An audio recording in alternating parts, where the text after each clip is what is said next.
इस वीडियो में हम बात करने वाले हैं कि ETF क्या होते हैं, ये म्यूचुअल फंड से किस प्रकार भिन्न हैं, इनको हम कैसे खरीद सकते हैं, क्या हम इनमें ट्रेड कर सकते हैं या नहीं, हमें इनमें ट्रेड करना चाहिए या नहीं, और अंत में मैं आपको ETF में ट्रेड करने की एक बेहतरीन स्ट्रेटजी बताऊंगा।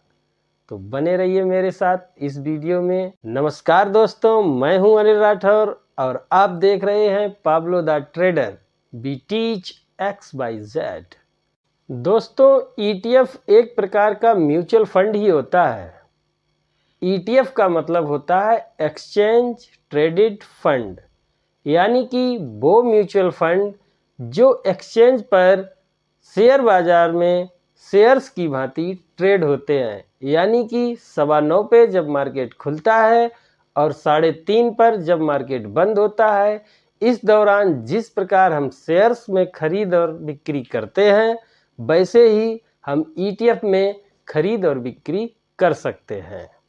अगर आपका खाता जीरोधा में है तो आप जीरोधा के काइट ऐप से शेयर्स में ट्रेडिंग करते होंगे, और यदि म्यूचुअल फंड खरीदना होता होगा तो उसका एक क्वाइन ऐप है। ऐसे ही 5 पैसा में अगर आपका खाता है तो आप 5 पैसा में म्यूचुअल फंड और शेयर्स दोनों एक ही प्लेटफॉर्म पे खरीद और बेच पाते हैं।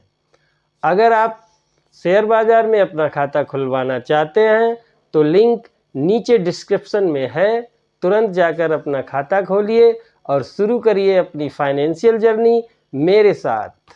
चलिए अब बात करते हैं कि ETF इंडेक्स फंड या म्यूचुअल फंड से किस प्रकार भिन्न है। साथियों, म्यूचुअल फंड को हम किसी भी म्यूचुअल फंड कंपनी से या अपनी बैंक से म्यूचुअल फंड सेक्शन या इन्वेस्टमेंट सेक्शन में जाके वहां से म्यूचुअल फंड खरीद सकते हैं। इसके लिए हमें किसी भी प्रकार के डीमैट अकाउंट की ज़रूरत नहीं पड़ती है। लेकिन साथियों, जब हम ETF खरीदते हैं तो इसके लिए हमें डीमैट अकाउंट की ज़रूरत पड़ती है, क्योंकि ये शेयर्स की भांति ट्रेड करता है, इसलिए इसको रखने के लिए हमें एक डीमैट अकाउंट चाहिए। तो अंतर ये है कि म्यूचुअल फंड को बगैर डीमैट के खरीदा जा सकता है, लेकिन ETF को खरीदने के लिए डीमैट अकाउंट जरूरी है। ETF को आप म्यूचुअल फंड कंपनी से सिर्फ तभी खरीद सकते हैं जब इसका NFO आया हो। NFO means new fund offer. जिस प्रकार से शेयर्स का IPO आता है, उसी प्रकार से म्यूचुअल फंड का NFO आता है। जब किसी म्यूचुअल फंड कंपनी को एक नया ETF बनाने की ज़रूरत पड़ती है तो वो एक NFO लेके आता है। उस समय आप बगैर डीमैट के भी इसको परचेज कर सकते हैं, लेकिन एक बार स्टॉक एक्सचेंज में लिस्ट होने के बाद आपके पास डीमैट अकाउंट जरूर होना चाहिए। तभी तो Bombay stock exchange, national stock exchange, आपने अक्सर सुना होगा BSE NSE। BSE मतलब बॉम्बे स्टॉक एक्सचेंज, जहां पर स्टॉक का एक्सचेंज होता है, आदान प्रदान होता है। यानी कि मैं बेचना चाह रहा हूं, आप खरीदना चाह रहे हैं, तो हम दोनों के बीच में जो सौदा होता है वो इन एक्सचेंज कंपनियों के द्वारा कराया जाता है, जिसको हम ट्रेडिंग कहते हैं।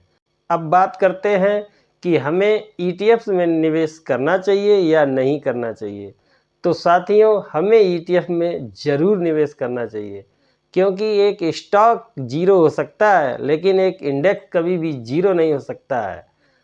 अगर आपका पैसा निफ्टी 20 में लगा है, जो कि निफ्टी 50 का ETF है, यानी कि भारत की सर्वश्रेष्ठ 50 कंपनियों का बना हुआ इंडेक्स है, तो आप समझ लीजिए कि वो कैसे जीरो हो सकता है।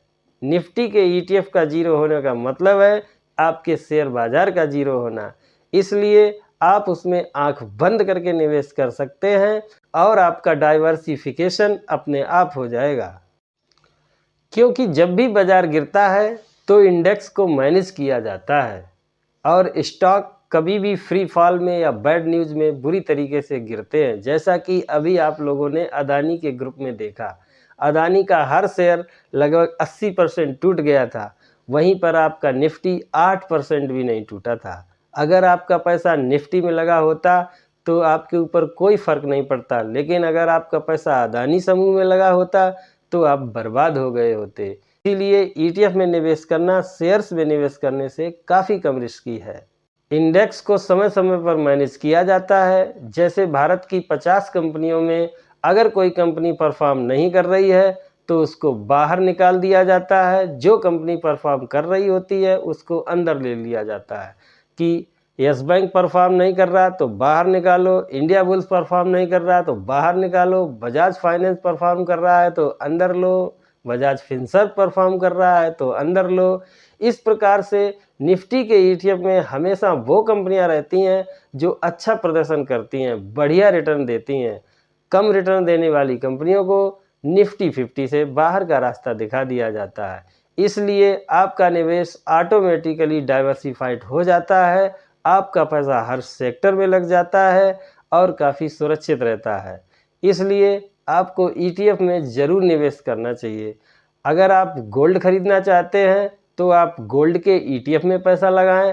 अगर आपको लगता है कि भारत की बैंकें ज़्यादा अच्छा परफॉर्मेंस देंगी तो आप बैंक 20 में पैसा लगा सकते हैं। बैंकों का ETF बैंक 20 होता है, निफ्टी का ETF निफ्टी 20 होता है। अगर आप दिन का 1 मिनट भी निकाल लेते हैं तो मेरे पास एक ऐसी स्ट्रेटजी है जिसके थ्रू आप अपना पैसा आसानी से बना सकते हैं। यकीन मानिए आपको सिर्फ 1 मिनट ही लगेगा। चलिए बात करते हैं उस स्ट्रेटजी के बारे में।